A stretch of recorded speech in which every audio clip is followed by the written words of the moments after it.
সবচাইতে বেশি জান্নাতে প্রবেশ করাবে যে আমল, বিষ্ণু বললেন, এক হচ্ছে আল্লাহর ভয়, আরেক হচ্ছে সর্বোত্তম আচরণ। প্রিয় ভাইরা, ইসলামের মেজাজটাকে চিনে নেন, ইসলামের এসেন্সটাকে বুঝে নেন। আমরা ভালো আচরণকে গুরুত্ব দিতে চাই না।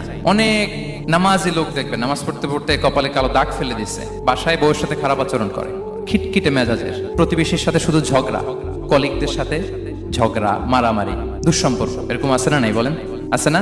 কিন্তু নামাজি, অনেক বড় হাজি, একদিনও কোরআন তেলাওয়াত মিস হয় না। তো এত আবাদত করেও সে ইসলামের আসল এসেন্সটাকে ধরতে পারে নাই। বিষ্ণু বললেন, সবচেয়ে বেশি জান্নাতে প্রবেশ করাবে যে দুটি আমল, একটি হচ্ছে তাকওয়াল্লাহ, আল্লাহর ভয়, আরেকটি হচ্ছে উত্তম আচরণ, সর্বোত্তম আচরণ। তো আমরা যেন উত্তম আচরণের অধিকারী হই। আমার স্ত্রীর সাথে যেন ভালো আচরণ করি, প্রতিবেশীর সাথে যেন ভালো আচরণ করি, ছেলে মেয়েদের সাথে যেন আমাদের অ্যাটিটিউডটা ভালো থাকে, আচরণটা ভালো থাকে, কলিগের সাথে যেন ভালো থাকে। বিশ্বনবীর আচরণ যেমন ছিল তেমন আচরণ যেন আমরা গড়ে তুলতে পারি। আওয়াজ করে পড়ুন আমিন। সুনানে আবু দাউদের